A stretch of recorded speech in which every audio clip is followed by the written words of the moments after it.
Hey, good evening, everybody. Welcome to another edition of the Friday Fix. My name, Eric Madsen. I'm here at Flicksation Studios, P City, Wisco. What's happening? All right, we're going to talk about a year tonight on the episode. So that means Al, the Listman Robinson, is in town. Al, welcome back to the program. Thanks, Eric. I'm so happy to be here, especially with everything going on in the world. And I'm hoping that everybody out there is having a good time and, keeping their 6 feet apart as best they can. I know we certainly are as we're talking here on Skype. I'm really excited to be talking about the year we'll be talking about here. And I can't wait to find out how you guys rank your movies and albums and songs.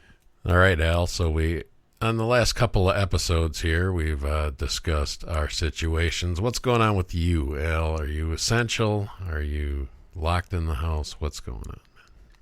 I am considered essential. I am a custodian for the Wayzata School District, and I happen to be working at an elementary school now where they have the consolidated daycare, and the reason why they're still open is because this daycare is for the children of the first responders. So like the medical personnel, police officers, and everything else like that. So I had been working 5 days a week. Now I'm down to a rotation where I work 1 day and have 2 days off. So today I started a 4-day weekend. So I go back to work on Wednesday afternoon, which is not too bad. And I've been trying to keep as, safe as possible.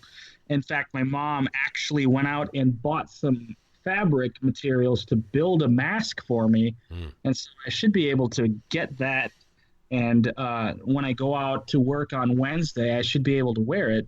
But otherwise, no, just trying to enjoy life still. And everybody I know so far is safe and sound, and knock on wood, it stays that way. Can't wait for your ladies' panties mask, Al. I'm looking forward to the Facebook pictures there. Yeah.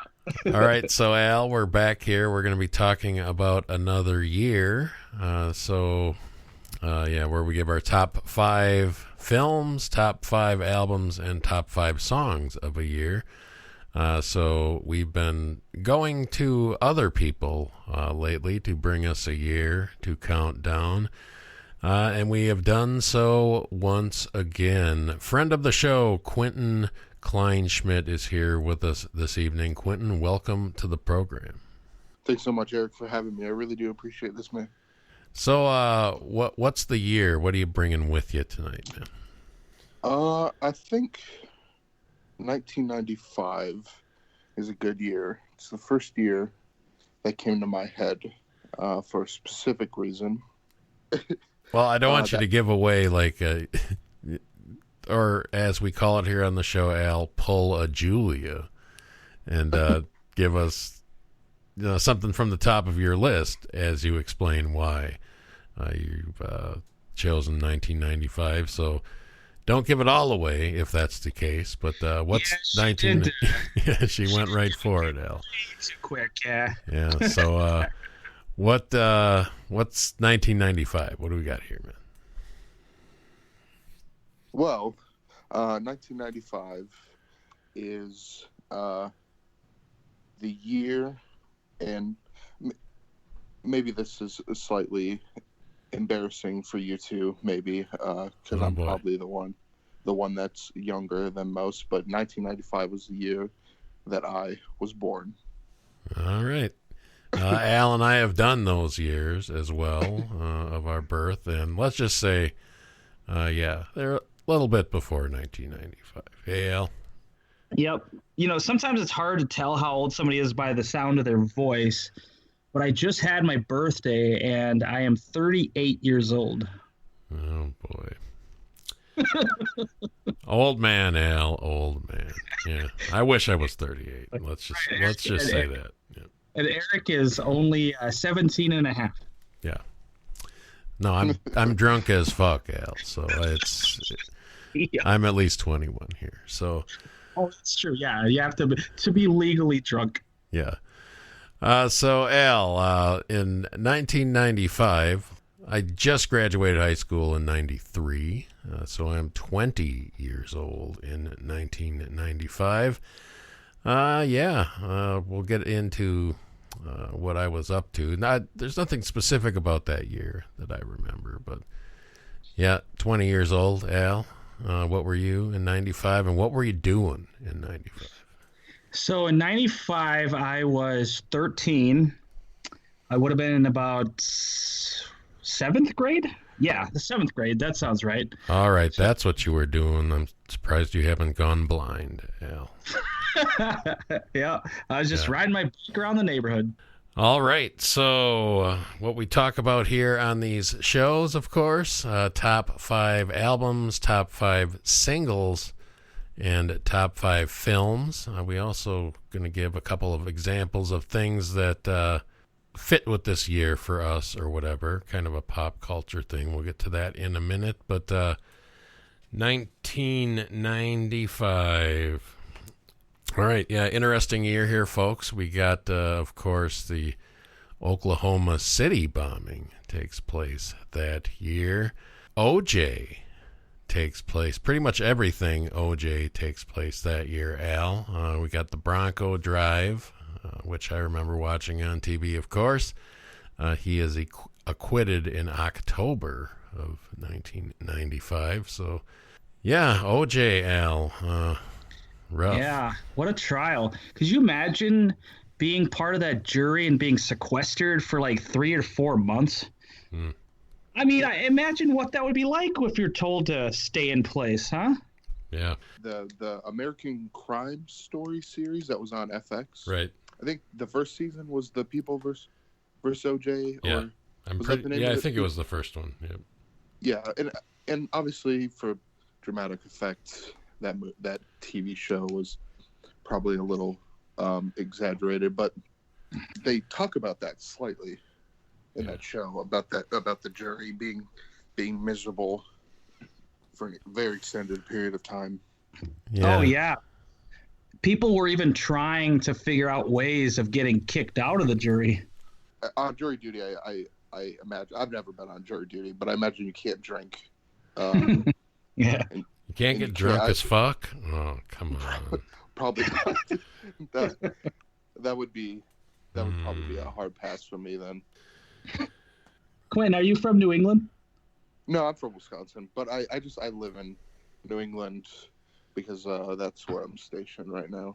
Okay, so you don't cheer for the Patriots then, do you? No. Oh, thank God. Come on, man. It's a different team this year, Al. Yeah, that's true. No Tom Brady.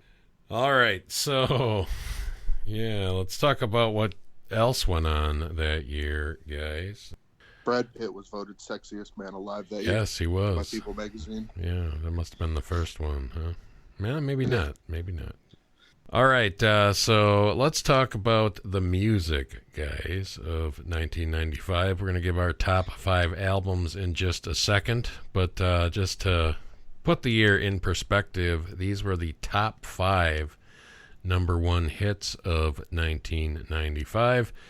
Coolio's Gangsta's Paradise, Boombastic by our old friend Shaggy, Back for Good, a crappy song by Take That, You Are Not Alone, Michael Jackson, and U2's Hold Me, Thrill Me, Kiss Me, Kill Me. So I'm looking forward to hearing Al give Batman, whichever the hell one. Was it Batman and Robin? Or no, it's Forever. That's the one. Batman Forever. Yeah, waiting for Batman Forever number 1 on Al's list. Well, you'll just have to wait and see. Okay. I'm sorry to blow your load there, Al. But all right, so those are the top 5 hits. All right, let's talk about your top 5 albums, guys. Let's just start there. Your top 5 albums from 1995. Al, what you got? Honorable mentions first here, Al. Why don't you whip off a few? Sure. So what I did with the lists here is for the music I gave 3 honorable mentions each, and for the movies I gave 5 honorable mentions. So my 3 for the albums in kind of alphabetical order, I have Alanis Morissette's Jagged Little Pill, which you literally could not get away from that year. Yes. Mariah Carey Daydream, and no doubt Tragic Kingdom, which is the other one you literally could not get away from. And then my top 5. At number 5, I have Goo Goo Dolls, A Boy Named Goo, which is just the perfect blend of pop meets punk. Radiohead at number 4 with The Bends, which I think is one of the best transitionary albums I've ever heard, going from Pablo Honey to OK Computer. And they still were an actual rock band back then, and I really wish they would bring that sound back. Totally with you. I agree with everything you just said, Al, for sure. Oh, thank you. Yes. The Bends, I'll just say it's an honorable mention for me, but I love it too, man. It's right between those 2 albums, and once they hit OK Computer, they never look back. But the Bends, I love the Bends, man. It's so melodic and just straightforward. I think the equivalent would be the Beatles' Rubber Soul, because OK Computer is kind of like the Beatles' Revolver, and Pablo Honey is kind of like any of their early hits where they were still kind of a boy band. At number 3, I have White Zombie with Astro Creep 2000, one of the just raunchiest heavy metal rock albums ever recorded. And they got some just weird-ass songs on there, and especially the song titles. Like, they have a song called Chicken Run in the Blastorama or something like that, you know? At number 2, the poppiest of the UK pop rock punk bands, Oasis, with What's the Story, Morning Glory, which I think was their biggest hit, their biggest, like, critical praise, and the one that just cemented their history, even though it was only their second album. And at number 1, this is probably my favorite, sorry, Ian the Minister, country album of all time. Oh, no. Yup. Number 1. Number 1, no. Yep. Garth Brooks with Fresh Horses. I knew that was going to be. Yeah, it didn't have a lot of big radio hits, but it was just overall his most consistent album. All right, Al. Yeah, you're going to get it for that one. Oh, yeah. All right, a few honorable mentions for me. Well, first of all, 95, I mean, that is my wheelhouse, no doubt. I still pretty much listen mostly to 90s bands today. So, yeah, that's just the way it is. But this is a tough year for me to whittle down 5 because there's so much stuff I like. Honorable mentions, Naveed, the first album from Our Lady Peace, one of my favorite bands for sure. Jagged Little Pill in there. The Deftones' first album, Adrenaline, in there. Mr. Bungle's Disco Volante in there. Alice in Chains' self-titled album. Collective Souls' self-titled album, and What's the Story, Morning Glory, just missing the list for me. My number 5, best-selling double album of all time, Melancholy and the Infinite Sadness, the follow-up to Siamese Dream there from the Smashing Pumpkins. Number 4, the self-titled first Foo Fighters album, still one of the just dirtiest rock albums. I love it. Still one of my favorites for sure. Number 3, Faith No More's King for a Day, Fool for a Lifetime. Pretty much any Faith No More album is going to make my top 5 of that year. This no exception. Number 2, one of my favorite albums from one of my favorite 80s bands, Raúl and the Kings of Spain, from Tears for Fears. Tears for Fears is mostly a two-man operation. Kurt Smith, the bassist, leaving for a couple of albums. This is one where he was gone. So this is guitarist Roland Ozzable's masterpiece, I think. So if you like them and you want to hear their best album, I'd say check out Raul and the Kings of Spain. And my number one, a band that's always in my top three. They only made a couple albums. I miss them dearly, but You'd Prefer an Astronaut. Hum, featuring that great song Stars that we probably all know. But yeah, love Hum, love that album. My number one. Quintin, any honorable mentions and your top five? I guess I'd like to preface by saying that almost all of this music I didn't get to until probably 15 years after it had been released. So it wasn't really all that influential on me. So the ones that I mentioned are going to be probably pretty popular picks. Some of my honorable mentions are the Foo Fighters self-titled album, of course, the Tupac album, Me Against the World, is... I wanted to include a hip-hop album in my top five, but there was one more that I'll get to that I actually like a little bit more than that. Of course, the Tragic Kingdom album, by No Doubt, being at that last honorable mention spot. So for number five, I'm gonna go with Jagged Little Pill by Alanis Morissette. That was obviously, as you had mentioned, the best selling or the most popular album of that year. Is that what you said? It was up there. Yeah. Okay. At number four, I have The Bends by Radiohead. It was the first ever Radiohead album I had ever listened to. I remember that weird face on the album cover. It was like, yeah, kind of like a nightmare. I don't know.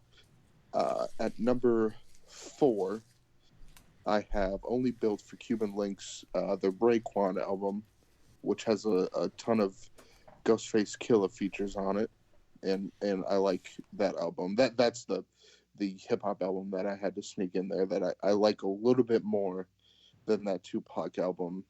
Although a lot of hip hop fans, I'm sure, would say that Tupac album is better, but I don't know. I just like that Raekwon album a little bit more.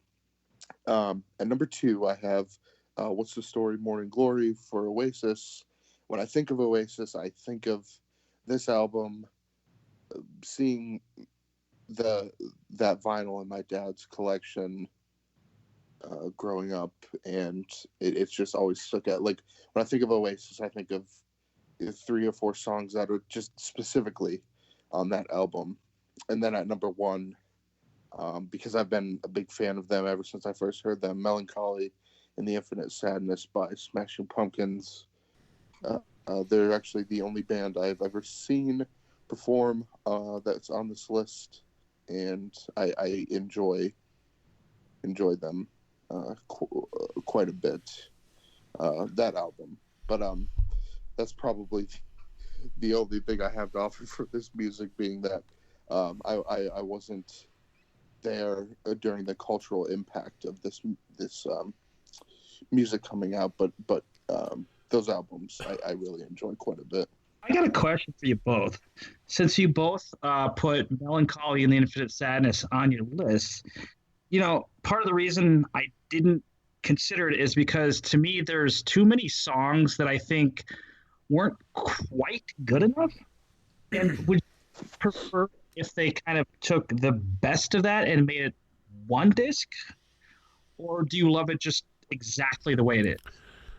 Personally, yeah. I mean, there's a few stinkers, mostly on the second disc for me, but there's definitely more than one album's worth of great stuff here for me. So I'm good with it.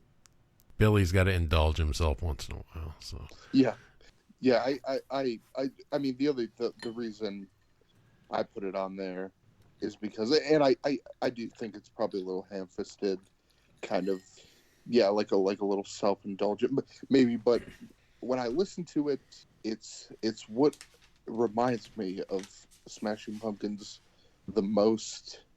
Some of the stuff I don't really like on there, like I think there's a few extended tracks that are over like 6 minutes long. One of them's like 9 minutes, I think. And I know there are some fans of music that like stuff, really long intellectual songs like that. But I don't know. Maybe that's Al. That's what you're trying to get at. Yeah, I mean, I don't know, because like I love the sound of the Smashing Pumpkins, but sometimes, yeah, it just feels like their songs kind of meander almost, like you're saying, Quentin. And I would almost say that Melancholy is kind of like the '90s version of the Beatles' White Album. Mr. Beatles today, Al. With the Yeah. Mr. Beatles country music, not drunk as fuck guy. I don't know what's going on. You're right. All right, guys, let's talk about our top 5 singles of 1995. So there's a couple of rules here. Any song from an album released in 1995 is up for grabs here. Also, any song that charted in 1995, even if it was from an album from 1994. So that's all good. Al, you usually just take songs off of albums, right? Typically is how you follow that. Whereas I don't like to do that, so I pretty much went with, I got 4 out of my 5 here aren't even on albums that I talked about at all yet. So, Well, I also did look at the charts again because I couldn't remember everything, and mostly I just pay attention to like the pop, rock, and rap. Believe it or not, even though I did name country, I was more into rap probably back then than I was into country. all right, fair enough. So, Al, what do you got for your top 5 singles of 1995? Sure. So I got 3 honorable mentions, and speaking of rap, from the Friday soundtrack, I have Dr. Dre's "Keep Heads Ringing," which is a banger for sure. I wonder if that movie's going to come up again later. We'll have to see. Brooks, Ireland, probably the prettiest song he's ever made. And then Oasis, some might say, which I know was not like a huge hit, but I think it's probably their best riff on the album. And I would venture to say it was Tim's best vocals.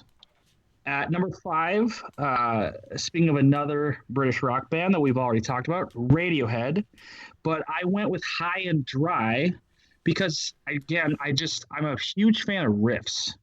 And I love Tom York's vocals on that album, or on that song. Just incredible. At number 4, I got to go back to country for a second. The song that actually got me into country. No, you don't. Minister, mute this for a second. Okay, what song is the culprit here, Al? Yeah, that would be John Michael Montgomery's "Sold," the Grundy County auction incident, which is almost like a country rap song when you listen to it. Oh, joy. Number 3, speaking of rap, I have Bone Thugs and Harmony with "Crossroads." The lyrics on that is just fantastic, and just the speed at which those guys were able to rhyme, it still blows me away. At number 2, this is my favorite Mariah Carey song. That would be "Always Be My Baby." That song almost has its own riff. Like, you could create that as a rock song, and I think it would still work. But number 1, probably the poppiest rock song of the year, and just probably the signature rock song of the year, and that's Goo Goo Dolls' "Name." And I love Johnny Resnick's voice and just the crispness of that song. So, "Name." All right. I will say I flirted with a boy named Goo making this list, and a couple different songs were options as well. Didn't quite get there, but I'm glad you gave it some service, Al, because it is definitely a good album. All right, my top 5 singles, mostly off the charts here. Number 5, What I Really Want, the song I like the most from Alanis Morissette's Jagged Little Pill.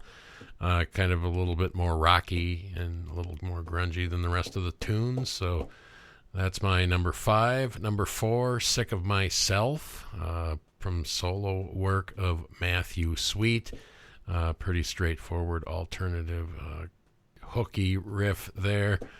Number 3, a song I have a guilty pleasure for, Ode to My Family by the Cranberries, from their 1994 album, but that came out in November, so this song released in February of 95.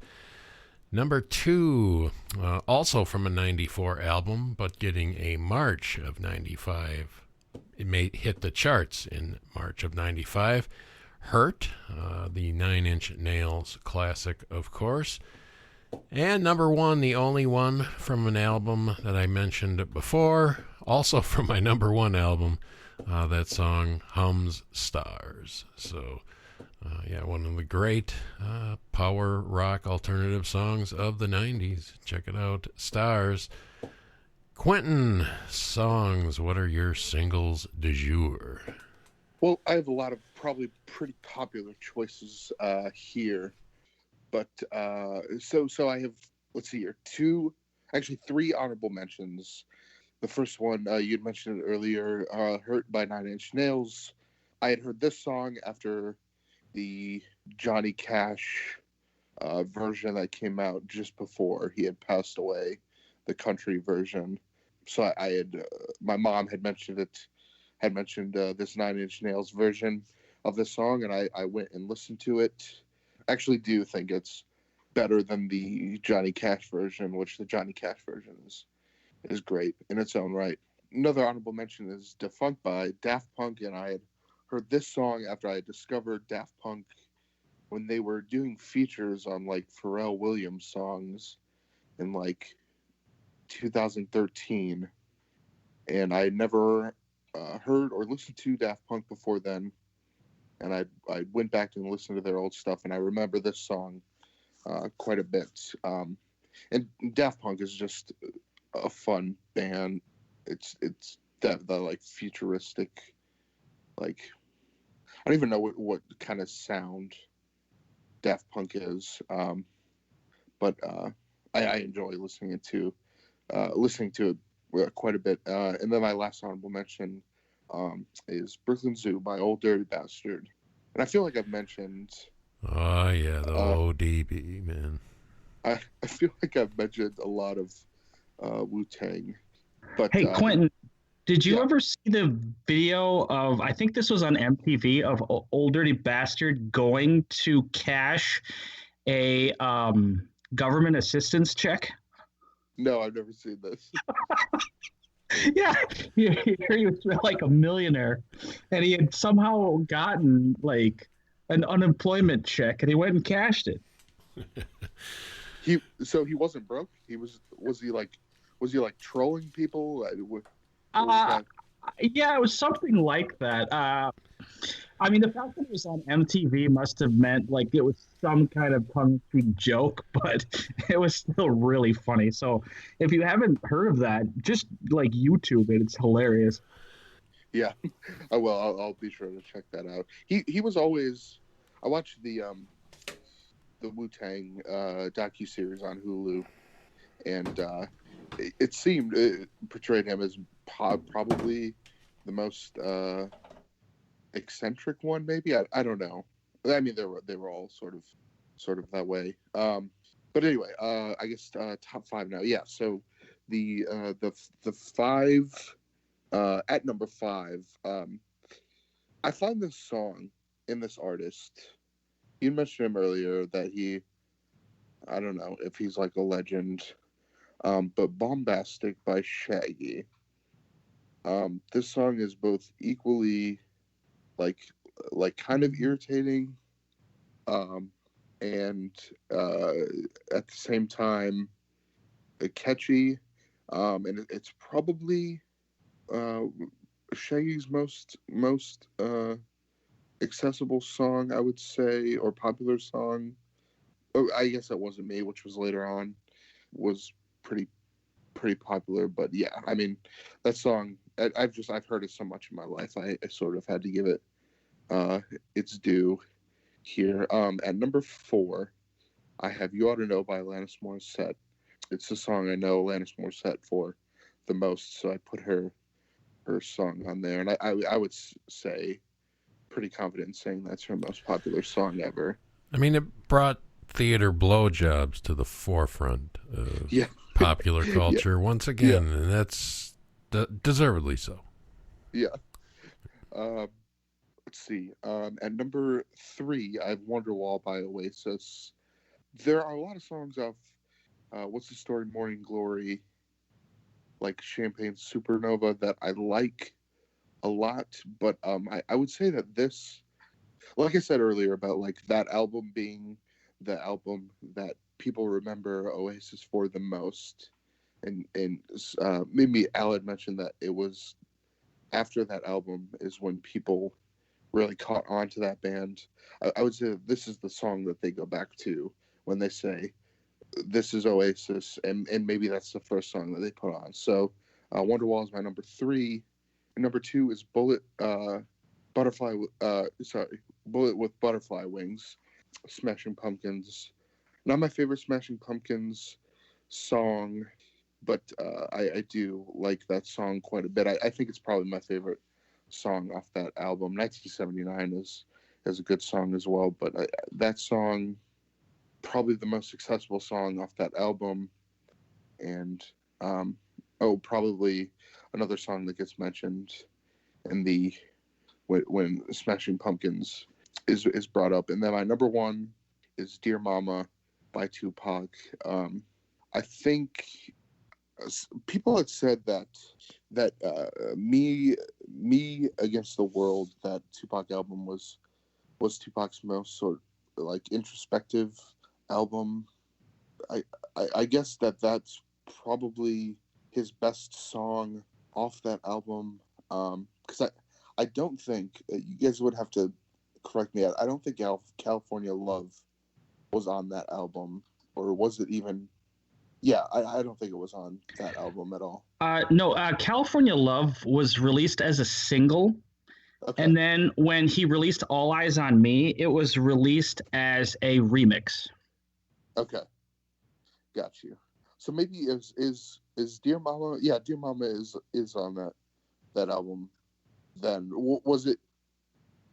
So you'd say Dear Mama was released as a single prior to the release of the album? Oh no, California Love was okay. prior to All Eyes on Me. Oh, got you. Okay. Yeah. Actually, I had a question for you, Quintin. Yeah. So which Tupac song do you think he was actually like the better lyricist for? Dear Mama or Hail Mary? We had, I remember having this talk with some people at work, and this was probably 8 or 9 months ago, about, we had compared him against Biggie, because they both come up a lot in conversations. And then we had mentioned both of those songs as a reason for why we think that Tupac might have been the most, I guess, like the deeper rapper. But I would still have to go with Dear Mama. I don't know. Maybe it's just, and maybe it's the Tupac song that I've heard the most in my life, and this is why I'm saying this. Sure. But yeah, I would have to go with that. Yeah. All right, guys, it's time to get into the films. No, your top 5 films, drunk as fuck. Top 5 films of 1995. Let's take a look at the film charts from that year. See how I did that, Al? Charts. All right, very clever. Yeah. drunk as fuck. The top 10 money winners from 1995, and just to give you a taste of how different things are nowadays. We just did our top 10, our best of 2019 show, Al, and only the 10th film on the top 10 did not crack $1 billion. Okay, only the 10th film. The number one film in 1995, $366 million. So, wow. All right. So that number one is Die Hard with a Vengeance. The original Toy Story, number two. Ron Howard's Apollo 13, number three. The triumphant beginnings to the Pierce Brosnan Bond run. GoldenEye, number four. Disney's Pocahontas, number five. Batman Forever, 6. 7. Number 7. 7 is 7? Yep. 8, Casper. 9, Waterworld. And 10, Jumanji. So that's your top 10 films. I didn't know Fincher was that popular. Yeah. Wow. Award winners from 95, guys. Best film at the Oscars, our friend Mel Gibson's Braveheart. Gibson also winning Best Director. Nicolas Cage, Leaving Las Vegas, Best Actor. Susan Sarandon, Dead Man Walking, Best Actress. Kevin Spacey pulling out the Best Supporting Actor, of course, for the usual suspects. Let's see. Anything else interesting? Should have won for 7. Yeah. Yeah. So, I actually agree with that. Yeah. All right. So your honorable mentions in films, Al, and what's your top 5? Sure. Now, time to find out whether or not I have Friday on my list. So, okay. I have 5 honorable mentions. So in alphabetical order, they are, you already mentioned it, Die Hard with a Vengeance. Love that one, especially when Bruce Willis is saying to Sam Jackson, he's like, Zeus, and he goes, or something like that. He goes, why do you keep calling me that? And he goes, no, my name is Zeus, like I'll put a lightning bolt up your ass.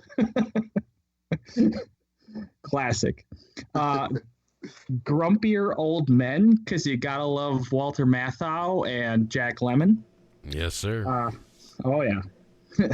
Mallrats, which, by the way, both Grumpier Old Men and Mallrats filmed in Minnesota. Thank you. What are you doing, reading my honorable mentions list, Al? Really? What else you got there, man? Sure. I got National Lampoon Senior Trip. Oh, never mind. Not mine.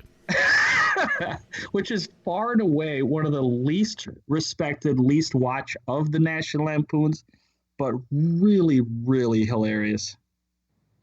And yes, I put it on the list as an honorable mention. It's not a great film. In fact, it's a terrible film, but I fucking love it anyway. It is Paul Verhoeven's Showgirls. Yeah, there you go. Now you're back on my honorable mentions. Yeah, you're back on my honorable mentions list again, Al. Good for you. Yep. Gotta love Elizabeth Berkley having sex like a fish. With Kyle MacLachlan, nonetheless. So. Yep. I'm sure he had pie afterwards. Yeah. At number 5, you mentioned it, I have James Bond's GoldenEye. Probably the one I've seen the most, actually. Okay, now you're reading my top 5 list, Al. What the fuck is going on here, man? Ooh, interesting. All right. Let's see if this continues. At number 4, you also mentioned it, The Usual Suspects. I love when they're standing there in the police station for the identification, and they're all like, give me your money, motherfucker, and then that one, I forget which actor it was, but he just goes crazy. I think it was one of the Baldwins or something. Yes, sir. Yep. Number 3, Apollo 13, which I would have voted for Best Picture. Ironically, probably could have been Tom Hanks' 3rd Oscar win in a row. At number 2, probably my favorite comedy of the 90s, and that would be Clueless, which of course is a take on Emma from Jane Austen, and I think Clueless is just brilliant, and I laugh hysterically every time I watch that movie. And number one, we've already mentioned it, but it's of course Seven. Duh. David Fincher is a master director and he's a master filmmaker. And Seven is, I consider Seven his true debut because Alien 3 was completely fucked with by the studio. And yeah, he would yeah, he would agree with you. yeah. And at least with Seven, he got to make the film he wanted to make. All right, for films, for me, honorable mentions. Let's see. We talked about, bring up Kevin Spacey again here. This probably would have made my list before the events of the last couple of years, but film I really liked for a long time called Swimming with Sharks. I don't know if you've seen it, but you want to see Spacey at his complete dickiest. That's the film for you. Soft spot for the film Empire Records, which has Liv Tyler and a bunch of hapless stoners hanging out running a record store. Showgirls on my list of honorable mentions. Mallrats, Grumpier Old Men, 12 Monkeys on my list. Richard III, starring Ian McKellen. And a shout out to the Lorne Michaels wing, which put out a couple of films that year that maybe don't hold up so good, but I liked for quite some time. In Billy Madison and Tommy Boy, both. Sweep in Stuart Saves His Family, if you're feeling it, but I am not, so I didn't. All right, my top 5 films of 1995. You said it, Al. GoldenEye, a great movie and a great video game to boot. Number 4, there it is, F. Gary Gray's Friday. It's You Ain't Got Shit to Do Today, Al. So sit around and smoke some shit. Number 3. Damn. Number 3, I can't believe this didn't even get, or at least my 3 and my number 1, I can't believe didn't even get a honorable mention from you, Al. I don't know what's going on here. Number 3, of course, Martin Scorsese's Casino. I know a lot of people find Casino a little boring, but for me, it's been too long since I saw it. Okay. Number 2, 7, with you there, Al. Favorite Fincher film is Zodiac, but 7 very close behind it. And number 1, Michael Mann's Heat, Al. Pacino, De Niro finally getting together to do something here, and it is a doozy. Some of the greatest heist shooting you've ever seen. So well, plus you have Dominic Toretto's "I Live My Life a Quarter Mile at a Time," but you also have Robert De Niro's "I Live My Life," where you have to drop everything in 2 minutes. Yeah. Yep. All right, so I was really looking forward to that when it came out, and it delivered for me, and I've loved it ever since. All right, those are my top 5 films. Any honorable mentions, and what's your top 5, Quentin? Okay, so I have quite a few honorable mentions here. Clueless is one of them. I think it's a comedy that kind of stands the test of time, because I really do think, watching it now, it's kind of like the Mean Girls effect, where some would say that Mean Girls has the Clueless effect of comedies that just like stick for good. Love that movie. The first Bad Boys, I think it's the weakest out of the 3. I'm including the newest one, but still really good. Jumanji, nostalgia wise, Batman Forever is an honorable mention. That movie's not good. Same with Mortal Kombat, which is also a movie that I have as an honorable mention. Admittedly so, is not a good movie really at all. But GoldenEye is an honorable mention for me. I think it's Pierce Brosnan's best Bond movie. Tommy Boy is an honorable mention for me. And Braveheart Apollo 13, Heat, and The Usual Suspects round out my honorable mentions there. So at number 5, I have Billy Madison as my favorite comedy of that year. You know, in my day, guys, we peed our pants. We were the coolest. Peeing your pants is cool. I mean, consider me Miles Davis. You are Miles Davis, man. You got it. Al's kind of the Richard Burton of peeing his pants. No.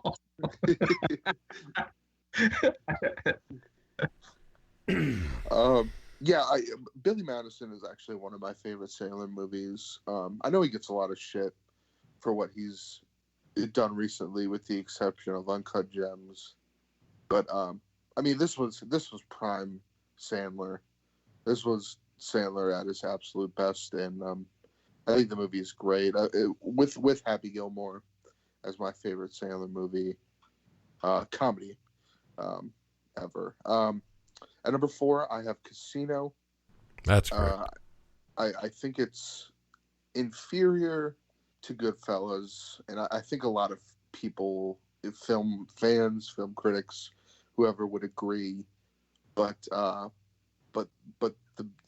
don't know. I think the movie's too great, and I think Al was the one that mentioned that it is a bit of a slow burn. It's even more of a slow burn than Goodfellas.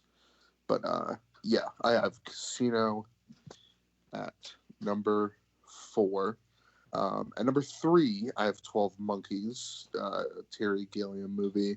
I don't know what's so fascinating about this movie to me. I had seen it for the first time 4 years ago, maybe. And I think it was the hyper-stylized, almost fisheye lens-looking Dutch angles that Terry Gilliam uses in a lot of his movies. That movie is so fascinating to look at. Not as smart of a movie as it's trying to be, but at the same time, I think it stands out as one of the best sci-fi movies of the 90s, and one of my favorite Bruce Willis movies, and Brad Pitt movies, of course. So number 2, I have Toy Story, the original Toy Story, Pixar's first venture. So, I mean, this movie is obviously a breakthrough. If it wasn't for Toy Story, I don't know where animation would be at in 2020. It's still a great movie now. It's my favorite of the Toy Stories, and I just love it a lot. And then number 1, I think both of you had mentioned it in your top 5, is Seven, of course. Probably my third, maybe second favorite Fincher movie ever. Fincher is one of my favorite directors ever, so it's sort of hard to pick and choose with him. But Seven is just, it's so great. It's so dark, but it's a dark movie, but it's also kind of a slower movie that kind of moves kind of briskly. It's really weird. Maybe because it's so interesting, but yeah, I think that movie is great. So, Seven is my number 1 favorite movie of 1995. All right, so I guess if there was a drunk as fuck. I guess if there was a consensus number 1, I guess it would be Seven. So all high on our list. All right, one more thing before we wrap it up here. Name 3 things, Al, that, or actually I'll go first, what the hell, that sum up 1995 for you. Of course, for me, I'm always going to talk about the music of the time period because that's my jam. But alt rock, Super Nintendo, and blue M&Ms for me, which we're invented's not the right word, but blue M&Ms coming to fruition in 1995, replacing the tan ones, which were deemed redundant next to the brown ones. So, Al, what do you think, man? Blue M&Ms. That's where it's at. I mean, how do I follow up the M&Ms? That's a good question. That is a good question. I will try my best. Oh man, 95. I mean, I think of, well, there's two basketball things I think of. I think of Michael Jordan retiring and then coming back and wearing number 45, which was so weird. And not good either, as a matter of No. And then I think of Kevin Garnett coming out of high school, 5th pick in the draft by my Timberwolves, and then going on to just be inducted into the Hall of Fame. So go KG, even if he did call Glenn Taylor a snake. I don't know. I'm going to stay out of that one. Yeah. 95, man. Well, I mean, yeah. I mean, I also always think of, like, you know, Alicia Silverstone. Hot as hell. So I'll go out on that one. All right. So Aerosmith for you. Quintin, 3 things that sum it up for you. I would say, since I'm a big sports fan, I would say Nebraska winning a national championship in football, seemingly out of nowhere. And then that was, I believe, during the first of the Steve Young Super Bowls, or the only Steve Young Super Bowl with the 49ers. And then I think of Windows 95, of course, being this gigantic thing, and watching the 90s docuseries on CNN and how they spent an entire episode explaining Windows 95 and how Bill Gates was monopolizing the internet. Yeah, that stands out to me because everyone had to have had Windows 95 when it first came out. It was flying off the shelves. Yeah, I actually had a computer with Windows Command Center, which was before Windows 95 on it. So, yeah, that was something. All right, guys. Good work here as we sum up the films, music, and pop culture of 1995. Once again, my name Eric. You can find me on Twitter at Hazer, Hazer75. I hope you've enjoyed our quarantine specials of late. They've been a blast to pound those puppies out. Al, thanks for joining us as always. In a week or two, we're actually going to be talking about 2004 with one Christian Estabrook releasing here in about a week. So, Al, we piled on a couple here. It's been fun. Yeah, always great. Even if I'm not drunk as fuck, I still enjoy making lists. All right, and Quintin, glad to have you on the show, man. It's been a blast. I really do appreciate it, man. This has been great. I've been a huge fan of the Flicksation podcast for a while, and I really do appreciate you having me on here. It's really been an honor, man. Thank you. For sure. Always fun to bring folks into the fold. All right, thanks, everybody. Catch you in about a week with 2004. Until then, Al and I say we will catch you on the Flick side.